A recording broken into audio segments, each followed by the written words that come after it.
বলছেন একটু ব্যস্ত, আমার সময় শর্ট। আপনি পরে করেন, আপনি পরে করেন। আচ্ছা, আপনি এই টেপ তুলছিলেন? আপনারা আসলে কি বলবো আমি? ভাই আমার বলেন, আমি স্ট্যান্ড ইয়েকে দিছি, খাড়া করে দিলে হয়, বুঝেন না আপনি? কি দেখা যাচ্ছে না আপনার? হ্যাঁ, এটা একটু আগে করেন, মানে সময় শর্ট আপনি তো। আমার বলবেন, আমি সেভাবে করে দেবো। ঠিক আছে।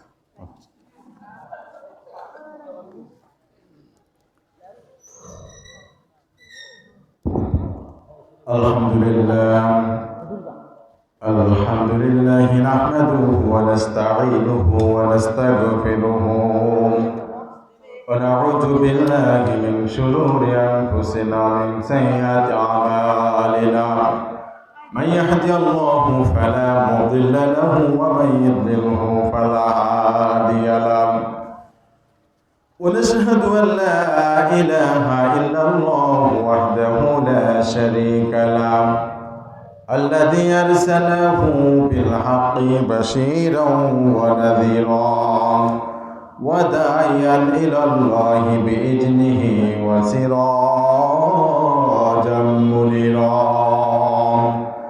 فقد قال الله تعالى في كلامه المجيد وفرقانه الحميد أعوذ بالله من الشيطان الرجيم بسم الله الرحمن الرحيم والذين يجتنبون الكبائر اسمه فواحش وإذا ما غاضبهم يغفرون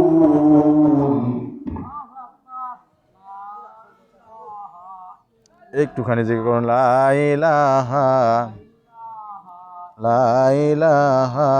ইল্লাল্লাহ।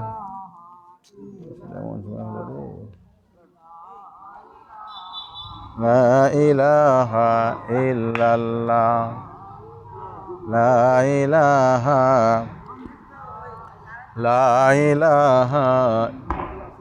লা ইলাহা ইল্লাল্লাহ লা ইলাহা ইল্লাল্লাহ মুহাম্মাদুর রাসূলুল্লাহ।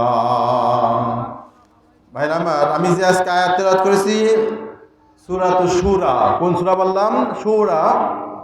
এখানে 37 নম্বর আয়াত আমি তেলাওয়াত করেছি। এখানে আল্লাহ সুবহানাহু ওয়া তাআলা আমাদের জন্য যে শিক্ষা রেখেছে সেখানে রাগ বিষয়ে কি বললাম, কথা বলেন। রাগ করি না আমরা, কথায় কথায় রাগ করি না।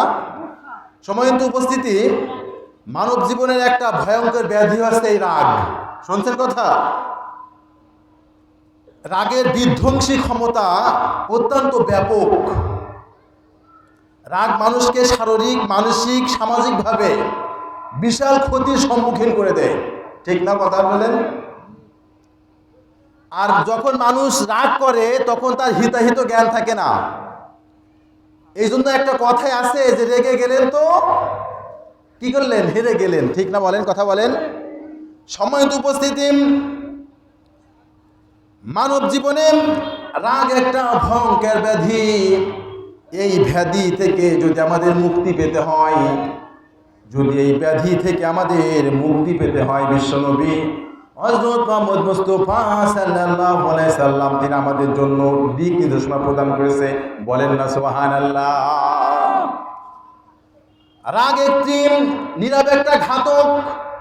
একটা রিসার্চে এসেছে, একটা গবেষণা এসেছে, এই পৃথিবীতে যত স্ট্রোক হয় না, অনেক রোগী স্ট্রোক করে না, এ সবচেয়ে মূলে যে কারণটা আছে রাগ। অতিরিক্ত রাগ করে তার এমন একটা অবস্থায় হয় যে উচ্চ রক্তচাপে তার বুকে ব্যথা, তীব্র মাথা ব্যথা এবং মাইগ্রেশন, অ্যাসিডিটির মতো অনেক সমস্যা দেখা দেয়। কথা শুনছেন? যে কারণে লোকটা স্ট্রোক করে, সংকোচন সম্প্রসারণ। আমাদের যে হৃদয় আছে, হার্ট আছে, পাংসিং হচ্ছে সব সময়, সমস্ত সময় শরীরে আমাদের দেহে রক্ত সব জায়গায় ছড়িয়ে ছিটিয়ে দিচ্ছে। এটা তখন স্ট্রোক, অর্থাৎ এটা যখন ধরে রাখে তখন একটা মানুষ মারা যায়। ঠিক না? আর এর মূল কারণ হচ্ছে রাগ। সম্মানিত উপস্থিতি, এই রাগ থেকে সৃষ্টি হয় অনীহা, অনীহা থেকে সৃষ্টি হয় ঘৃণা, আর এই ঘৃণার কারণে মানুষ হিংস্র আচরণ করে। রাগের কারণে মানুষের মধ্যে বিভিন্ন আক্রমণাত্মক সমস্যা দেখা দেয়।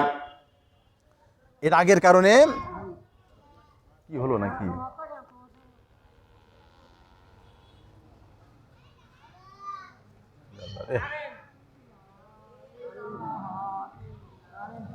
গান চলে এসছে?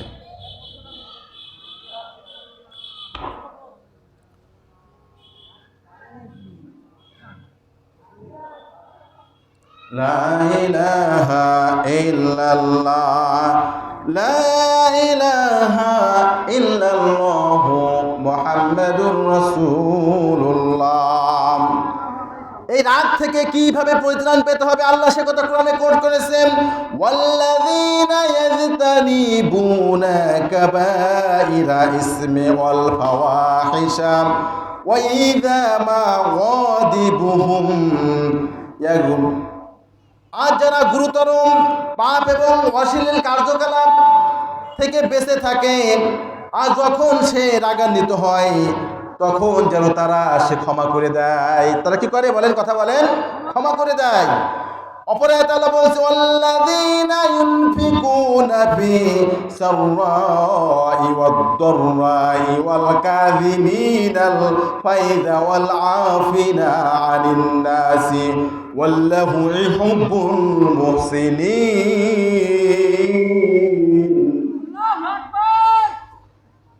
আল্লাহ সুবহানাহু ওয়া তাআলা বলছেন, যারা সময়ে এবং অসময়ে, যারা সুসময়ে এবং দুঃসময়ে যারা কি করে, ব্যয় করে। কার পথে ব্যয় করে, কথা বলেন, আল্লাহর পথে ব্যয় করে। আবু বকরকে যখন বলা হয়েছে তাবুকের যুদ্ধের সময় কিছু দিতে হবে, ও ভাই আমার, সব শেষ আবু বকরকে পাওয়া যাচ্ছে না। বিশ্ব নবী বলে, আবু বকর, আমার প্রিয় সাহেব আবু বকর কোথায়? বলছে, আল্লাহ রাসূল, সে তো ওই যে ওখানে অবস্থান করছে। সে কান্না করছে, কারণ সে দান করছে কি জানেন, কিছু জিনিসপত্র, কিছু সামথিং। যখন সে এনেছে, লজ্জায় আল্লাহ রাসূলের সামনে আসতে পারে নাই। বিশ্ব নবী হযরত মুহাম্মদ মুস্তাফা সাল্লাল্লাহু আলাইহি সাল্লাম বলছে, উসমান, ওমর, তোমরা যে যা দান করেছো না কেন, সবচাইতে বেশি গ্রহণযোগ্য হয়েছে আবু বকরের দান। বলেন না সুবহানাল্লাহ। আবু বকরের কাছে জিজ্ঞাসা করেছে, আবু বকর, তুমি বাড়িতে কি রেখে এসেছো? সকলে তো অর্ধেক দিয়েছে, কেউ 3 ভাগ দিয়েছে, কেউ 1 ভাগ দিয়েছে, তুমি কি রেখে এসেছো? আবু বকর বলে, আমি আমার বাড়িতে আল্লাহ এবং তার রাসূলকে রেখে এসেছি। বলেন না সুবহানাল্লাহ। আর আমরা এই মাহফিলের জন্য বিভিন্ন বিষয়ে একটু কালেকশন করতে যাই, বিভিন্ন কথা বলে, দিতে পারবো না, নেই কথা বললি নেই হয়ে যাবে, ঠিক কিনা, কথা বলে। সম্মানিত উপস্থিতি, আল্লাহ বলছেন, والكاظمين الغيظ والعافين عن الناس والله يحب المحسنين। আর এরপরে আছে যারা ক্রোধ সংবরণ করে, যারা কি করে, রাগ সংবরণ করে। আমাদের রাগ আসবেই, এই রাগ থেকে আমাদের কি সংবরণ করতে হবে, এবং মানুষকে কি করে, ক্ষমা করে। এরপরে আল্লাহ বলছে, আল্লাহু ইউহিব্বুল মুহসিনিন, আর আল্লাহ সৎকর্মশীলদেরকে ভালোবাসেন। বলেন না সুবহানাল্লাহ। ও ভাইরা আমার, এই রাগ থেকে পরিত্রাণ পাওয়ার উপায় বিশ্বনবী দেখে গেছে, বলে গেছে। বলেন না সুবহানাল্লাহ। 4টি উপায়ের কথা বলেছে বিশ্বনবী। কয়টা উপায়ের কথা বলেন? 4টি উপায়ের কথা বিশ্বনবী বলেছে। রাগ থেকে যদি তুমি পরিত্রাণ পেতে চাও, তোমাকে 4টা তোমাকে নিয়ম মানতে হবে। হাদিস শরীফের মধ্যে আছে, ক্বালা নবী সাল্লাল্লাহু আলাইহি সাল্লাম, ইন্নী আ'লামু কালিমাত লাউ ক্বালা লা যাহাবা আনহু মা ইয়াজিদু লাউ ক্বালা আউযু বিল্লাহি মিনাশ শাইতানির রাজীম। রাগ থেকে যদি পরিত্রাণ যদি আপনাকে পেতে হয়, প্রথম কথা হচ্ছে আউযু বিল্লাহি মিনাশ শাইতানির রাজীম। এই দোয়াটা বেশি বেশি পড়বেন। কারণ কি জানেন, আউযু বিল্লাহি মিনাশ শাইতানির রাজিম। কারণ রাগ আসে শয়তানের পক্ষ থেকে। কার পক্ষ থেকে, কথা বলেন? শয়তানের পক্ষ থেকে আসে। আমি বিতাড়িত শয়তান থেকে আল্লাহর কাছে কি করছি, পানা চাচ্ছি। মন থাকবে কথাটা? 1 নম্বর উপায় বললাম। 2 নম্বর যে উপায় বিশ্বনবী দেখে গেছেন, রাগ থেকে পরিত্রাণ পাইতে হলে বিশ্বনবী বলছে ক্বালা ইন্না রাসূলাল্লাহি সাল্লাল্লাহু আলাইহি সাল্লাম ক্বালা লানা ইযা গাদাবা আহাদুকুম ওয়া হুয়া কাঈবুন ফালইজলিস ফাইন জাহাবা আনহু ওয়াদাবু ইল্লা ফালইয়াতাদাব্বার।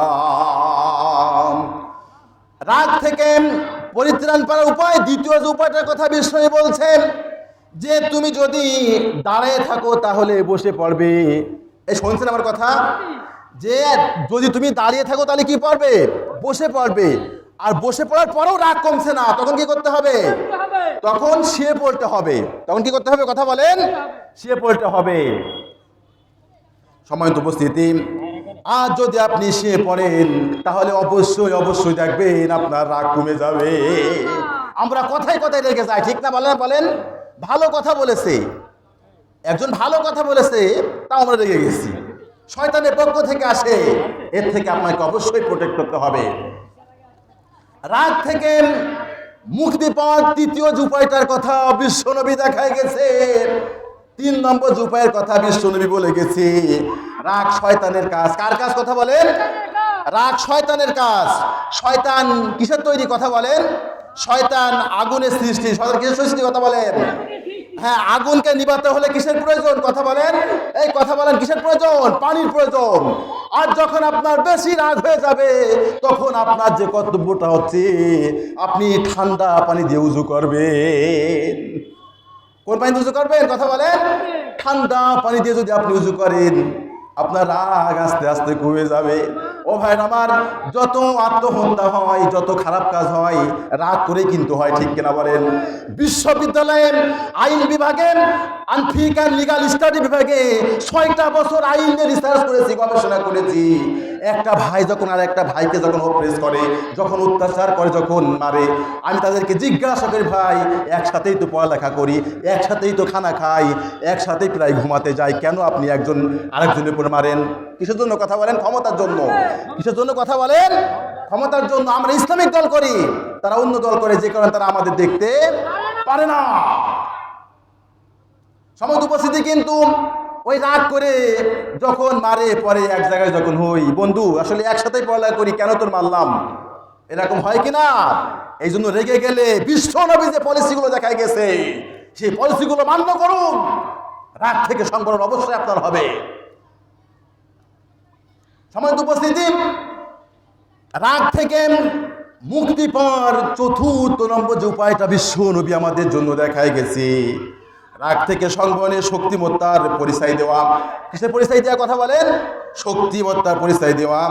রাগে বশবর্তী হয়ে কারোর ক্ষতি করে ফেলা বিরক্ত নয়। রাগ করে কারোর ক্ষতি করে ফেলা বিরক্ত নয়। বিরক্ত হস্তে ওঠায় যে কঠিন রাগের সময় নিজেকে সংবরণ করা। কঠিন রাগ হয়ে গেছে একজনের পারে, ওই সময় নিজেকে সামলানো, এটাই হচ্ছে রুলস অফ রেগুলেশন। এটাই হচ্ছে বিশ্বনবী শেখানো পথ। বিশ্বনবী শেখানো পথ আপনি মানেন, আপনি যে সেক্টরে মানেন না কেন, আপনি কি হবেন? কথা বলেন তো। আপনি 0 থেকে হিরো হয়ে যাবেন। আর যদি আপনি বিশ্বনবীর দেখানো পথ যদি আপনি না মানেন, প্রতিটা সেক্টরে, প্রতিটা জায়গায় আপনি ইনসাল্টেড হবেন, অপমানিত হবেন। এই জন্য এক বিশেষজ্ঞ বলছে, anger is the most worst things for human body, but everybody, it is a matter of soul that everybody take the angers.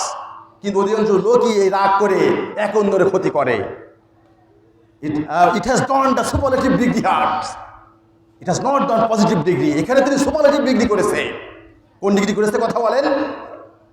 ইসমে তাবদিল করা হয়েছে এখানে। যারা ইংরেজি গ্রামার বোঝো তোমরা, সুপারলেটিভ ডিগ্রি করা হয়েছে। worst things, একটা বড় খারাপ বিষয় আছে রাগ। এই জন্য যখন যদি কারো যদি রাগ হয়, তাহলে আপনাকে অবশ্যই এই রাগ থেকে যদি আপনাকে সংবরণ করতে হয়, বিশ্বনবীর পলিসি এগুলো উপায় মান্য করুন, তাহলে অবশ্যই আপনি সংবরণ পাবেন। একটু জিকির করুন, লা ইলাহা ইল্লাল্লাহ, লা ইলাহা, লা ইলাহা ইল্লাল্লাহু মুহাম্মাদুর রাসূলুল্লাহ। ভাইরা আমার, এই পৃথিবীতে আমরা এসেছি, এই পৃথিবীতে কেউ আমরা কিন্তু চিরকাল থাকার জন্য আসেনি। কথা বলেন, থাকার জন্য এসেছি। মনে রাখবেন, আসার একটা সিরিয়াল আছে, যাওয়ার কোনো সিরিয়াল নাই। সিরিয়াল আছে? আল্লাহ সে কথা কোরআনে কোট করেছেন।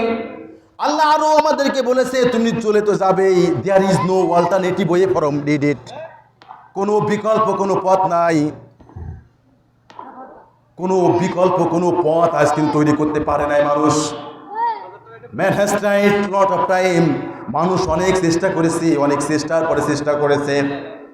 সম্প্রতি দেখছিলাম, আপনারা আমেরিকার নাম শুনেছেন না? আমেরিকা মহাদেশের নাম আপনারা শুনেছেন, অস্ট্রেলিয়া দেশের নাম শুনেছেন, ইংল্যান্ড দেশের নাম শুনেছেন। একটা মানুষ মরে যাওয়ার পর তারা সার্জারি করেছে, মরে যাওয়ার পর তারা সার্জারি করেছে, যে প্রতিস্থাপন করে করে বিকল্প কোনো ব্যবস্থা তৈরি করতে পারে না।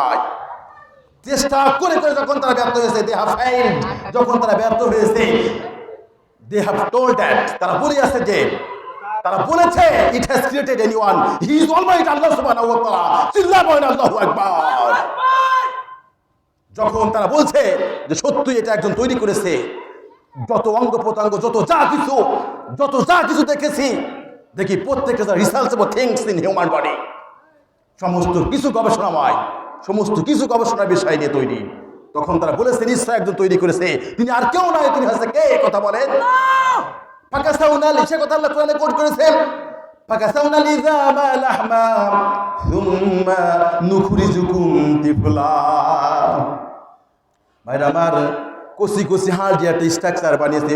প্রথমে রক্তপিণ্ড তৈরি করেছে, তারপর কষি কষি হাড় দিয়ে একটা স্ট্রাকচার বানিয়েছে, সুন্দর করে একটা স্ট্রাকচার বানিয়েছে। তারপরে কি করেছে আমার আল্লাহ সে কথা কোরআনে বলে দিয়েছে, সুম্মা নুখরিজুকুম তিফলা, একটা সন্তান আকারে আল্লাহ বের করে এনেছে। কিন্তু বের করে এনেছে ভাইরা আমার, ওই নাভির মধ্য দিয়ে খাবারটা পাক করেছে মায়ের পেটের মধ্যে। মুখটাকে পবিত্র রেখেছে যাতে করে পবিত্র মুখ দ্বারা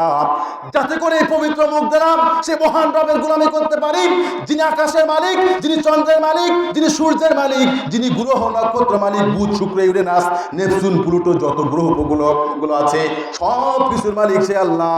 সে আল্লাহ কিন্তু আমরা গুণগান করব। পৃথিবীর এই যে আমরা যারা হিন্দু ধর্মাবলম্বী আছি, যারা অন্যান্য ধর্মাবলম্বী আছি, আমরা যে ওম শান্তি বলি, ওম শান্তি বলে যদি কেউ রক্তভূম করে হালতারামিন ফুতুর, আল্লাহর কোন নিয়মের মধ্যে কোনো ভুল ধরাতে পারবে? এখন কি কেউ পারবে দিন আনতে? ভাইরা আমার, এখান থেকে এই পৃথিবী থেকে সূর্য 9,30,00,000 মাইল দূরে, চিন্তা করছেন? সেখান থেকে আমরা সামথিং ফোকাস পাচ্ছি, আলো, যে আলো দেখতে তো পিঠ দিয়ে, যদি ডাইরেক্ট ফোকাস দিত, এরকম ডাইরেক্ট ফোকাস, তাহলে পুরে ছারখার হয়ে যেত। আর অন্যান্য যে ফোকাসগুলো দেখছে বুধকে, দেখছে বৃহস্পতিকে, দেখছে শনিকে, দেখছে শুক্রকে, অন্যান্য গ্রহকে দেখছে, সামথিং যা লাগবে পৃথিবীর জন্য দেখছে। বলেন না সুবহানাল্লাহ। এই জন্য আল্লাহ বলছে ফাবিআইয়ি আলাই রাব্বিকুমা তুকাজ্জিমান, তোমরা আল্লাহর কোন নিয়ামতকে, কোন গুণগানকে তোমরা অস্বীকার করবে? অস্বীকার করতে পারবে না। প্রত্যেকটা জায়গায় গবেষণাময়, প্রত্যেকটা জায়গায় রিসার্চেবল থিংস, সব কিছু তৈরি করেছে কে? সে কথা বলেন, সে মহান আল্লাহ সুবহানাহু ওয়া তাআলা, যার গুণগান আমরা করি, যার প্রশংসা আমরা করি। ভাইরা আমার, এই জন্য মনে রাখতে হবে, আসার সিরিয়াল আছে, যাওয়ার সিরিয়াল নেই। কে কোন সময় কোন জায়গায় পড়ে থাকবো কেউ জানি না, জানি কথা বলেন। এই জন্য আগে থেকে প্রিপারেশন নিতে হবে, আগে থেকে প্রস্তুতি নিতে হবে। আমরা গুনাহ করতে করতে, খারাপ কাজ করতে করতে একদম মানে কি অবস্থা, একটা যেদিকে তাকায় শুধু গুনাহ আর গুনাহ, তারপরেও কিন্তু আমরা ভালো হচ্ছি না, ঠিক না ভাইরা আমার? আজকে আল্লাহর কাছে তওবা করুন, আল্লাহর কাছে তওবা করুন। আল্লাহ আমি তো এই ভুল করেছি, আল্লাহ আমি ভুল করে ফেলেছি। আল্লাহ যেখানে কহার এবং জব্বার নাম উল্লেখ করেছে, আবার আল্লাহ বলেছে ওয়াল্লাহু গফুরুর রহিম, আমি আল্লাহ ক্ষমাশীল, আমি আল্লাহ দয়ালু। বলেন না সুবহানাল্লাহ। একটা উদাহরণ দিতে চাই, একটা উদাহরণ। মুসা নবীর নাম শুনেছেন না? এই মুসা নবীর সময় আমাদের যেমন এই প্রায় 1 বছর বৃষ্টি হচ্ছে না, ওখানে প্রায় 2 বছর 3 বছর এখন বৃষ্টি হচ্ছে না, হাহাকার লেগে গেছে চারিদিকে। তখন মুসা নবীর কাছে গেছে, যাওয়ার পরে বলছে ওরা একটা খোলা ময়দানে গেছে। কোথায় গেছে কথা বলেন? খোলা ময়দানে গেছে আল্লাহর কাছে প্রার্থনা করতে। তখন মুসারা যখন ওই খোলা ময়দানে গেছে, আল্লাহ মানে তাপ আরো বাড়াই দিয়েছে। মুসা আল্লাহর কাছে বলছে, আল্লাহ কি ব্যাপার, আমরা তোমার কাছে বৃষ্টির জন্য প্রার্থনা করছি আর তুমি তাপ আরো বেশি বাড়াই দিলে, ব্যাপারটা তো বুঝলাম না। বলছে তোমার মধ্যে একজন ব্যক্তি আছে যে 40টা বছর আমাকে ডাকে নাই। কয়টা বছর? কথা বলেন, কয় বছর? 40টা বছর আমার সে গুণগান করে নাই, প্রশংসা করে নাই, ডাকে নাই। তখন বলছে ওই লোকটাকে এখান থেকে চলে যেতে বলো, তাহলে বৃষ্টি নামবে, বৃষ্টি হবে। ভাইরা আমার, তখন ওই লোকটা লজ্জায় পড়ে গেছে, যদি এর মধ্যে আমি চলে যাই। যখন মুসা একটা স্টেজ মতো তৈরি করে অ্যানাউন্স করেছে, ঘোষণা করেছে, ওই লোকটা লজ্জায় পড়ে গেছে, আল্লাহর কাছে কান্না করেছে, আল্লাহ, আল্লাহ গো, আমি তো এই ভুল করে ফেলেছি, আল্লাহ, আল্লাহ, আমি তো তোমার বন্দেগী করি নাই, আমি ভুল করেছি, আল্লাহ, তুমি কি আমাকে ক্ষমা করবে না? বুবার ভাষা বোঝে কে? ও ভাইরা আমার, মুসলিমের ভাষা বোঝে কে? কথা বলেন। আল্লাহকে যখন কান্না করেছে ওই লোকটা, তখন এত মুষলধারে বৃষ্টি হয়েছে। মুসা আল্লাহর কাছে বলছে, আল্লাহ, তুমি তো বলেছো এর মধ্যে একজন খারাপ ব্যক্তি আছে, আল্লাহ, তার কারণে তুমি বৃষ্টি দিচ্ছ না, আবার বৃষ্টি হয়ে গেছে, আল্লাহ, ব্যাপার তো বুঝলাম না। বলছে মুসা, তোমার ওই উম্মার যে সে এমন ভাবে তওবা করেছে, যা তওবা আমি আল্লাহর কাছে কবুল হয়ে গেছে। বলেন না সুবহানাল্লাহ।